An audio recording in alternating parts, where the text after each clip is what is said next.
Ils débarquent par centaines avec leur famille pour assister aux interminables séances d'entraînement des Carolina Panthers. Ici, le football américain est une religion. Les fans scrutent chaque fait et geste des joueurs avec un œil attentif sur les nouveaux. Parmi eux, le numéro 46, Philippe Gardan. Il est français et comble de l'exotisme. Il est le seul joueur non américain de l'effectif. Ici à Spartanburg, dans le camp d'entraînement de l'équipe, il sait qu'il n'a pas le droit à l'erreur.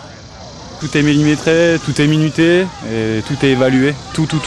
Sur le terrain, en dehors du terrain, là je suis évalué en ce moment parce que je réponds à des gens et on vient de me voir et c'est pour ça qu'il y a autant de personnes autour de vous, autour de moi. Donc c'est quelque chose, ouais, il faut rien rater. Mais je suis prêt pour ça, hein. Je suis là pour ça.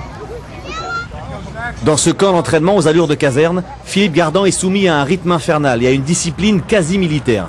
De 6 h du matin à 23 h, il ne pense que technique et tactique. En plus des ateliers et des exercices physiques, il passe beaucoup de temps à écouter et à assimiler les phases de jeu très complexes des Carolina Panthers. Philippe Gardan est défenseur.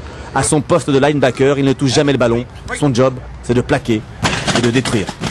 C'est l'équivalent d'un 3e ligne en France. Il fait beaucoup de plaquages, qui ne touche pas beaucoup de ballons. Le but, c'est d'en piquer le plus possible. Mais en tout cas, notre première responsabilité, c'est de plaquer le porteur du ballon.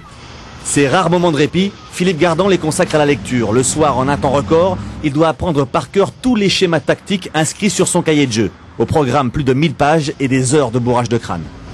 On travaille énormément. Un joueur qui est bon athlétiquement, il peut ne pas avoir d'avenir en foot américain. D'ailleurs, il n'en a pas s'il n'est pas assez intelligent. La présence d'un Français chez les pros américains relève de l'épopée et suscite la curiosité. À la base, Philippe Gardan est un skieur de bon niveau. Ce n'est qu'à 17 ans qu'il découvre le sport numéro 1 aux États-Unis. Sans jamais passer par le système universitaire américain, il effectue toute sa carrière en Europe et il se révèle à 28 ans. Philippe Gardan, c'est une histoire comme l'Amérique en raffole. Les gens, ils s'intéressent au fur et à mesure parce qu'ils ne voyaient pas, ils ne connaissaient pas. Et maintenant, ils disent un Français, ah, une télé, et puis ils regardent comment je joue et puis ils se voient que je joue comme un joueur, quoi. Que je suis pas à la rue, que je fais pas d'erreur, que physiquement je suis pas dépassé, donc c'est important pour moi. En théorie, Philippe Gardan a signé un contrat de 2 ans avec les Carolina Panthers. Il n'a pourtant aucune garantie quant à son avenir. Comme tous les joueurs professionnels de l'effectif, il peut du jour au lendemain être licencié sans préavis ni indemnité.